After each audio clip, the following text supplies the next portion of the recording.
우리 성도님들은 믿음으로 승리하는 삶이 되시기를 예수 이름으로 축원합니다. 우리 성도의 삶은 믿음의 삶이 되어야 합니다. 믿음의 삶은 반드시 믿음의 열매가 맺어지고 하나님을 기쁘시게 해드리는 삶이 되어지는 것입니다. 그래서 우리의 삶이 날마다 믿음으로 승리할 때 하나님 앞에 영광 돌리는 복된 삶이 되는 줄로 믿습니다. 우리가 진실된 믿음으로 살게 되면 반드시 믿음의 열매가 나타나게 됩니다. 그 믿음의 열매는 바로 사랑의 열매인 것입니다. 하나님께서 기뻐하시는 믿음의 삶이 되어지면 반드시 그 믿음이 사랑으로 나타나게 되어 있는 것입니다. 그래서 정말 이 사람이 하나님을 잘 믿느냐, 그것은 그 삶에 사랑의 열매가 나타나는 것을 보면 알 수 있는 것입니다. 그래서 예수 그리스도를 믿는다면 바로 그의 삶에는 그리스도의 향기가 나타날 뿐 아니라 사랑의 열매들이 맺어지게 되는 것입니다. 우리 성도님들의 삶은 정말 주님을 기쁘시게 해드리는 삶이 되어서 하나님 앞에 꼭 드려지는 복된 삶이 되시기를 예수 이름으로 축원합니다. 여러분, 오늘은 사도 요한에 대한 말씀을 잠시 나누려고 하는데요. 바로 이 사도 요한은 정말 사랑의 사도라고 불렸지 않습니까? 그 사도 요한이 정말 하나님 앞에 참 아름답게 그의 쓰임을 받는 그의 일생이 되어졌는데요. 그는 사실 베드로처럼 갈릴리촌의 어부였습니다. 평범한 어부였는데 바로 이 베드로처럼 그는 정말 주님의 부름을 받고 난 후에 그의 일생이 참 하나님이 기뻐하시는 이 사랑의 사도가 되어졌던 것을 볼 수 있습니다. 그런데 사실 이 요한도 베드로처럼 그렇게 하나님 앞에 부름을 받고 난 다음에 그의 그 성격이나 그의 모든 그 삶의 모습은 정말 사랑의 사도가 될 만한 그런 사람은 아니었습니다. 그런데 그 주님을 만나고 난 다음에 정말 믿음으로 사랑의 열매가 맺어지는 그런 축복된 인생이 되었습니다. 이 성경에서 가장 사랑에 대해서 많이 언급하고, 그리고 이 사랑을 증거했던 이 사도 요한은 오늘 이 본문의 요한일서 4장만 하더라도 무려 사랑이라는 단어를 30번이나 사용하고 있습니다. 그리고 그는 정말 그의 생애에 참 이 사랑의 사도가 되어졌다고 그렇게 기독교 역사는 그를 증거하고 있습니다.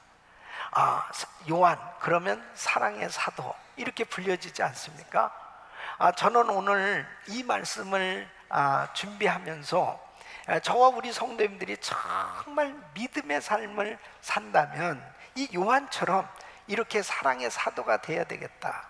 정말 하나님이 기뻐하시는 사람은 바로 사랑의 사람들입니다. 정말 믿음을 가졌다면 바로 우리의 삶 속에 믿음으로 사랑의 열매가 맺어져야 되는데, 사랑의 열매가 맺어지려면 사랑의 사람으로 변화를 받아야 되는 것입니다. 자, 그러면 이 요한이 어떤 사람이었느냐? 사실 이 요한은 성격적으로 보면 굉장히 급하고 과격한 성격을 가진 사람이었습니다. 그래서 우리 예수님께서 이 요한에 대해서 별명을 하나 붙여주셨습니다. 그게 바로 보아너게라고 이름을 붙여주셨습니다. 여러분, 마가복음 3장 17절에 보면은 또 세베대의 아들 야고보와 그 형제 요한이니 이 둘에게는 보아너게 곧 우리의 아들이란 이름을 더하셨으며, 우리의 아들이다 이렇게 별명을 붙여주셨습니다. 그것은 그만큼 아주 성격이 굉장히 급한 그 성격을 가진 사람이었습니다.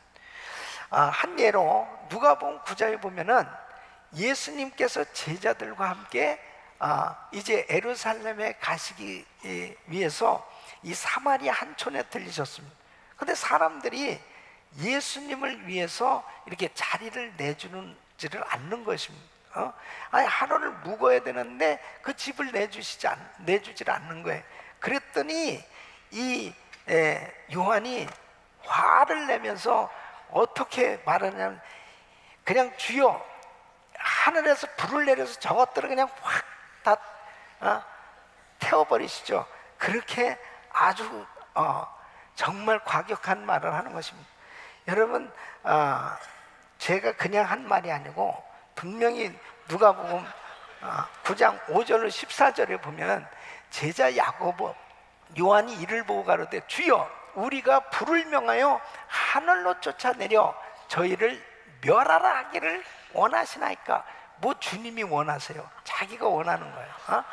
그러니까 그냥 주님의 능력으로 저것들을 그냥 다 박살 내시죠. 이런 제자였다니까요. 그러니까 참 성격이 급하고 모나고, 그리고 또 이 요한은 포용력이 없었어요. 그리고 굉장히 편협한 그런 성격을 가진 사람이었고, 또 아주 이 경쟁심과 야심이 많은 사람이었습니다. 여러분, 마가복음 10장에 보면은 이제 세베대 어미, 바로 이 요한의 어머니가 예수님에게 와서 이렇게 구합니다.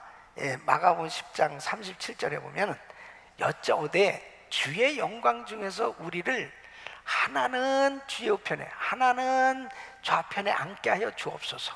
그러니까 우리 아들 하나는 우편에 하나는 좌편에 앉게 해주세요. 치맛바람이 이때부터 셌던 거예요. 그러니까 이 요한은 뭔가 높은 자리에 앉고 싶어하는 이러한 마음도 충분히 그에게 있었던 것입니다. 이렇게 참 성격적으로 부족하고, 그리고 아주 과격한 데다가 그 다음에 굉장히 사람들하고 이렇게 잘 타협이 안 되어지는 이런 경쟁심도 많은 이런 야심이 있었던 이 요한이 어떻게 이렇게 사랑의 사도가 되어졌을까? 이게 하나님의 능력인 줄로 믿습니다. 우리 사랑하는 성도 여러분, 오직 의인은 믿음으로 말미암아 살리라. 바로 믿음으로 산다는 것은 사랑으로 사는 삶이 되는 줄 믿습니다. 그래서 사도 요한은 오늘 이 본문 말씀을 통해서 사랑으로 산다고 하는 것이 무엇이며, 사랑으로 살아야 될 그 이유가 무엇이며, 그리고 어떻게 하면 사랑으로 살 수 있는지에 대한 그 해답을 우리에게 주고 있습니다. 오늘 이 말씀을 잘 들으시고 저와 우리 성도님들이 날이 가면 갈수록 정말 믿음 생활을 더 잘하면 잘할수록 우리의 삶에는 사랑의 열매가 더 풍성하게 맺어질 수 있기를 예수 이름으로 축원합니다. 그러면 왜 우리는 사랑의 삶을 살아야 되고, 주님께서는 정말 이렇게 서로 사랑하는 것이 마땅하도다, 바로 이렇게 사랑해야 될 그 이유가 무엇이며, 또 어떻게 하면 이렇게 사랑으로 살 수 있느냐? 그 첫째는 하나님은 사랑이시기 때문에 사랑할 수 있다는 것입니다. 여러분, 오늘 7절 8절 말씀 우리 같이 한번 읽어보겠습니다. 시작. 사랑하는 자들아, 우리가 서로 사랑하자. 사랑은 하나님께 속한 것이니 사랑한 자마다 하나님께로서 나서 하나님을 알고, 사랑하지 아니하는 자는 하나님을 알지 못하나니 이는 하나님은 사랑이심이라. 아멘. 하나님의 사랑은 우리의 모든 것의 기초가 되는 거예요. 바로 이 사랑은 구원의 기초죠, 생명의 기초죠, 삶의 기초가 되는 것입니다. 만일 하나님의 사랑이 우리 속에 전달되지 않는다면 우리의 존재 가치는 있을 수 없는 것입니다. 그러니까 하나님의 사랑을 모른다면 사랑하며 살 수가 없어요. 그런데 바로 그 하나님의 사랑을 알게 되면 저절로 사랑하며 살게 되는 줄로 믿습니다. 그래서 이 구원받은 성도다 하는 것은요, 오늘 이 7절 말씀에 사랑하는 자들아 그랬습니다. 이 사랑하는 자들아 라고 하는 것은 사랑을 받은 자들아, 사랑을 입은 자들아, 복음을 믿는 자들아, 예수 그리스도를 믿는 자들아, 그런 뜻이에요. 그러니까 바로 하나님의 사랑을 입은 사람은, 사랑을 받은 사람은 하나님께 속한 사람이라는 거예요. 그 하나님께 속한 사람은 서로 사랑하며 사는 사람이라고 말씀하고 있습니다.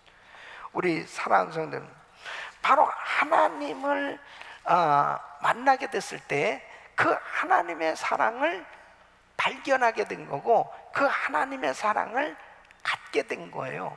여러분, 지금 이 사도 요한이 말씀하고 있는 이 사랑은 아가페 사랑입니다. 이 아가페 사랑은 조건 없는 사랑이에요. 주는 사랑입니다. 무조건적인 사랑, 희생적인 사랑입니다. 그러니까 바로 하나님의 본질이 사랑이신데, 그 하나님은 조건 없이 희생적으로 모든 것을 주시는 사랑이시다는 것입니다.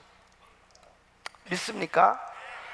그러니까 그 사랑을 경험하게 되어지면은 그 사람은 그 사랑을 누릴 뿐 아니라 그 사랑을 나누는 사람이 되어지는 것입니다. 여러분 보세요. 우리가 그리스도를 알지 못했을 때는 참 이기적입니다. 자기밖에 몰라요. 예? 줄 줄을 모릅니다. 어떻게 나눠요? 절대 나누지 못해요. 그런데 너무 놀라운 것은 누가 가르쳐 주지도 않았는데 그 주님을 만나고 난 다음에는 자기의 가장 귀한 걸 주고 싶어지는 거예요. 어? 나누고 싶어지는 거예요. 여러분, 이게 바로 전도요, 선교 아닙니까? 그러니까 우리가 선교지에 가서 한 번도 보지도 못한 사람, 정말 전혀 나하고도 육신적으로 상관도 없는 그 사람들에게 그냥 우리의 그 가장 귀한 시간, 귀한 물질, 이런 것들을 다 나눠주면서도 왜 우리가 더 주고 싶은 이런 생각이 들겠어요? 이것은 하나님의 사랑 때문입니다. 하나님의 사랑이에요. 이 하나님의 사랑이 아니고서는 도무지 이웃에게 그 긍휼히 여기는 마음을 가질 수가 없어요. 그러니까 우리가 어떻게 사랑할 수 있느냐? 바로 하나님은 사랑이시기 때문에. 근데 그 하나님과 나하고 관계가 없으면 사랑이 안 된다니까요. 내가 사랑할 수 있다는 것은 배워서 되는 게 아니에요. 하나님은 사랑이시라 그 하나님을 만날 때 사랑이 이루어지는 것입니다. 두 번째는 우리가 예수 그리스도의 사랑을 받았기 때문에 사랑할 수 있는 것입니다. 여러분, 9절 말씀 보면은 하나님의 사랑이 우리에게 이렇게 나타난 바 되었으니 하나님이 자기의 독생자를 세상에 보내심은 저로 말미암아 우리를 살리려 하심이니라. 누가 사랑을 잘할 수 있겠습니까? 예? 누가 사랑을 정말 잘할 수 있겠어요? 그것은 사랑을 많이 받은 사람이 사랑을 잘할 수 있어요. 사랑을 받고 자란 사람 있잖아요. 사랑을 많이 받고 자란 사람은 그 사랑을 받을 줄도 알고 줄 줄도 알더라고요. 여러분, 하나님의 사랑을 받아보지 못한 사람은 이 사랑을 표현할 수도 없고 사랑할 수도 없는 거예요. 그런데 여러분, 분명히 오늘 이렇게 말씀하시는 거예요. 하나님의 사랑이 우리에게 이렇게 나타난 바 되었으니 바로 하나님이 자기의 독생자를 세상에 보내심은 이것은 성육신하신 사건을 의미해요. 하나님께서 인간으로 이 땅에 오신 이 어마어마한 사건은 이것은 엄청난 사랑의 표현입니다. 그러면 왜 예수님이 인간으로 이 땅에 오셨느냐? 바로 10절에 이렇게 말씀하고 있어요. 사랑은 여기 있으니 우리가 하나님을 사랑한 것이 아니요 오직 하나님이 우리를 사랑하사 우리 죄를 위하여 화목제로 그 아들을 보내셨습니다. 화목제물로 드려지기 위해서 성육신 하셔서 이 땅에 오셨다는 거예요. 그러니까 성육신 하신 사건과 예수님의 화목제물로 드려진 이 엄청난 사건은 하나님께서 우리를 사랑하신 최고의 사랑의 표현인 것입니다. 주님이 다 주신 거예요. 그래서 이 사랑을 받은 그리스도인들은 정말 이 사랑에 겨우 감격하면서 살지 않을 수 없는 거예요. 예? 그래서 11절 말씀에 사랑하는 자들아 하나님이 이같이 우리를 사랑하셨은즉 우리도 서로 사랑하는 것이 마땅하도다. 예? 이런 어마어마한 사랑을 우리에게 퍼부어 주신 거예요. 여러분 이 사랑을 받은 줄 믿습니까? 받은 줄 믿어요? 정말 이 어마어마한 사랑을 우리가 경험하고 있는 것입니다. 그래서 우리 예수님께서는 우리에게 세 계명을 주신 겁니다. 요한복음 13장 34절 세 계명을 너희에게 주노니 서로 사랑하라. 내가 너희를 사랑한 것 같이 너희도 서로 사랑하라 그랬습니다. 여러분 오늘날 많은 여성들이 이 애정 결핍증에 걸려서 시달리고 있다고 그래요. 오늘 조사해 봅니다. 자 그러면은 여러분들이 지금 애정 결핍증에 걸렸나 한번 들어보세요. 예. 여기에 해당된 사람은 아 내가 지금 애정 결핍증이구나. 그런 첫째는 떨어지는 낙엽만 보아도 가슴이 허전하고 온몸에 힘이 빠진다. 예. 두 번째는 먹어도 속이 허한 느낌이 있다. 또 세 번째는 손톱을 물어뜯는 버릇이 있다. 네 번째는 책이나 영화를 보면은 우는 일이 많아진다. 또 다섯 번째는 애완동물을 좋아한다. 개 사달라고 그런 사람들이 이것도 다른. 그리고 여섯 번째 군것질거리를 입에 달고 산다. 예. 이런 것들은 다 애완 결핍증에 애정 결핍증에 걸리다. 애정. 자, 여러분 보세요. 지금 뭔가 사랑을 좀 받고 싶은데 이 사랑을 내가 받지 못한다고 하는 것이 이런 것으로 표현되어지고 있다는 얘기 아니에요. 그렇다면 우리가 주님과의 관계도 마찬가지입니다. 주님과의 관계에서도 애정 결핍증에 걸린 사람들은 어때요? 아 주님은 나는 별로 사랑하시지도 않는 것 같고 내 기도는 응답도 안 해주시는 것 같고 그러면서 내 마음이 자꾸 주님에게서 멀어져 있다면은 이게 지금 큰 문제예요.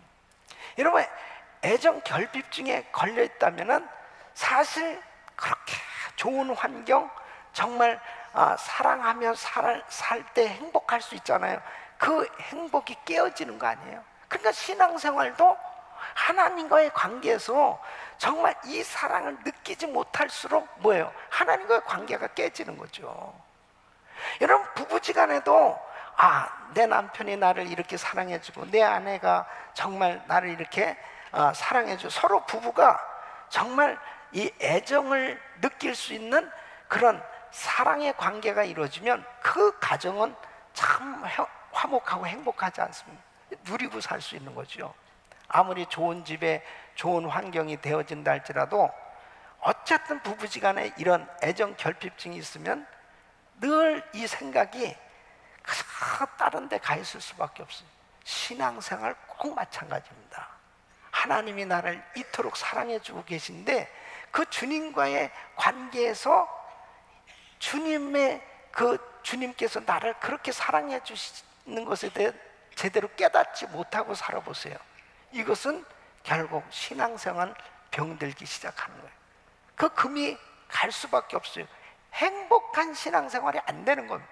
그러니까 주님께서 육신을 입으시고 이 땅에 오셔서 자신을 화목제물로 드리기까지 이미 십자가에서 우리에게 모든 하나님의 사랑을 퍼부어 주셨는데 이 사랑을 받은 우리가 이 사랑을 깨닫는 만큼 이 사랑을 누리고 나누며 살 수 있는 줄로 믿습니다. 세 번째는 성령님을 우리에게 보내주셨기 때문에 사랑할 수 있다는 것입니다. 여러분, 오늘 이 12절 말씀 보면 그래서 어느 때나 하나님을 본 사람이 없을 때 만일 우리가 서로 사랑하면 하나님이 우리 안에 거하시고 그의 사랑이 우리 안에 온전히 이루느니라 그래요. 그의 성령을 우리에게 주심으로 우리가 그 안에 거하고 그가 우리 안에 거하시는 줄을 아느니라. 여러분, 우리 힘으로 참 사랑이 어렵습니다. 목사님, 정말 사랑하고 싶어요. 저도 사랑하며 살고 싶어요. 그런데 저 사람은 안 되겠습니다. 저 사람 절대 안 됩니다. 저 사람 절대 안 됩니다. 아니, 말씀은 다 맞아요. 정말 사랑하고 싶어요. 그런데 이 문제를 어떻게 생각하세요? 내가 이렇게 상처를 받고 내가 이렇게 억울한 일을 당했는데 그래도 사랑할 수 있습니까? 그거는 안 되죠. 예. 그러기 때문에 성령을 보내주신 겁니다. 내 힘으로 안 되니까. 그런데 문제는 뭐냐? 만일 미움이 나를 정복하면 나는 미움으로 충만한 삶을 살아갈 수밖에 없어요. 그 미움으로 충만한 삶이 되었을 때 내 인생은 다 망가지는 것입니다. 내 인생은 다 깨지는 거예요. 여러분 한번 시험해봐요. 예. 한 사람을 한번 미워해봐. 하루만 하루만 아마 지옥 같을 겁니다. 괴로워서요. 예. 잠도 안 오고 너무 미칠 것 같아요. 예. 왜? 미움의 열매는 사단이 가져다 주는 거거든요. 그러니까 바로 우리가 이 미움을 가지고서는 행복한 인생이 될 수 없기 때문에 우리 주님께서는 바로 우리에게 믿음으로 사랑하라고 말씀하시는데 이 사랑이 안 되니까 하나님의 거룩한 성령, 바로 사랑의 영을 부어주셔서 그 모든 미움을 물리치고 사랑의 삶이 될 수 있게 해주시겠다는 거예요. 그것이 바로 요한의 삶이 그렇게 성격적으로도 부족하고 그의 모든 언행에 있어서도 부족했던 사람이 이렇게 사랑의 사도가 된 것은 그가 오순절날 마가의 다락방에서 성령의 불세례를 받습니다. 성령 충만함을 받고 그때부터 성령께 사로잡히니까 이 요한은 사랑의 사도로 변화를 받은 거예요. 결단코 이것은 어떤 지식으로 훈련으로 이렇게 되어진 것이 아니에요. 성령의 능력이 임할 때 가능한 줄 믿습니다. 사랑하는 성도, 절대로 여러분들이 어떤 예를 들어서 우리 성도들끼리 서로 부딪히잖아요. 예? 이런 부딪힘으로 인해서 상처를 받기도 하고 상처도 주잖아요. 그럴 때 그 문제를 끌어안고 도망치면 안 돼요. 도망치면 그 상처는 점점 더 커져요. 그 속에서 그 문제를 극복하셔야 돼요. 성령님이 도와주시면 가능합니다. 예? 그래서 한 번만 그 문제가 극복되잖아요. 그러면은 그 다음부터 너무 쉬워지기 시작해. 그런데 이 문제를 해결하지 못하면 이상하게 자꾸 걸리는 일이 계속 생겨집니다. 걸리는 일이. 그러다 보면은 자기 신앙이 엉망진창이 되는 거예요. 예. 그래서 우리는 이 서로 사랑하는 것이 마땅한데 내가 이렇게 사랑을 입고 살면서도 내가 정말 내 형제를 사랑하지 못한다면 이것은 지금 하나님의 말씀을 순종하지 못하고 그리고 내가 그만큼 사랑을 누리지 못하는 그런 삶의 결과가 오는 거예요. 그러니까 신앙생활이 행복할 수 없어요. 우리는 이제 나의 삶 가운데 걸린 사람들, 생각나는 사람들 하나씩 정리하셔야 돼요. 사랑으로 모든 사람들을 용서하시기를 바랍니다. 이것이 이제 믿음으로 사는 방법 가운데 실천할 덕목 중에 하나예요. 따라하겠습니다. 용서하겠습니다. 사랑하겠습니다. 바로 내가 그렇게 용서하기로 작정하잖아요. 그럴 때 성령님이 나를 도와주신다는 거예요. 그러니까 우리 힘으로 안 되니까 주님 도와주세요. 내가 정말 손을 내밀 수 있도록 내가 먼저 손을 내밀 수 있는 이 능력을 좀 주세요. 그러니까 용서할 수 있는 사람이 그 사람이 능력 있는 사람이에요. 그 사람이 정말 실력 있는 사람입니다. 바로 하나님의 말씀을 내가 깨달았다면 이제는 실천할 수 있기를 예수 이름으로 축원합니다. 이 요한은 성령께 사로잡혔을 때 그는 장차 앞으로 될 미래에 대한 하나님께로부터 계시를 받습니다. 이것이 요한 계시록이에요. 그리고 그는 계시록 22장 20절에 이것들을 증거하시니가 가르되 내가 진실로 속히 오리라 하시거늘 아멘 주 예수여 오시옵소서.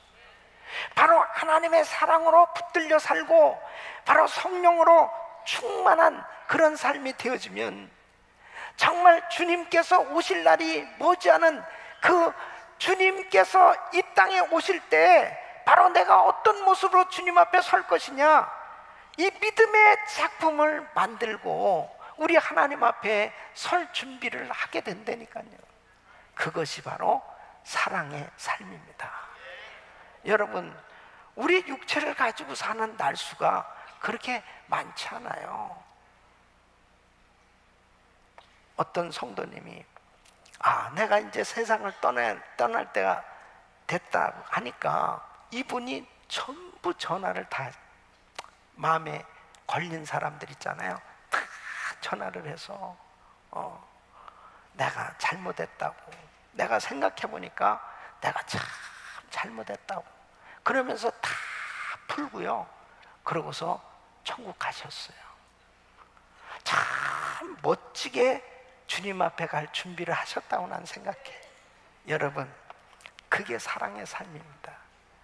절대로 사랑이라는 건 추상적인 게 아니에요. 바로 하나님은 사랑이시라 우리가 서로 사랑하는 것이 마땅하도다. 사랑의 삶이 되시기를 예수 이름으로 축원합니다. 우리 삶이 정말 믿음으로 사는 삶이 돼야 되는데 그 믿음의 삶은 사랑의 삶으로 나타나야 된다. 저는 우리 교회가 우리 성도님들이 유기체적인 교회로서 정말 성도들끼리의 그 관계 가운데 어떤 관계 속에서도 이번 기회에 다 모든 불편한 관계가 혹시 있다면 다 풀어지고, 그리고 서로 아름다운 관계가 이루어졌을 때 건강한 교회로 하나님이 기뻐하시는 사랑으로 충만한 교회로 하나님께서 축복해 주시는 아름다운 교회 될 줄로 믿습니다. 이런 은혜가 우리 모든 성도님들의 가정에 또 삶 가운데 있기를 예수 이름으로 축원합니다.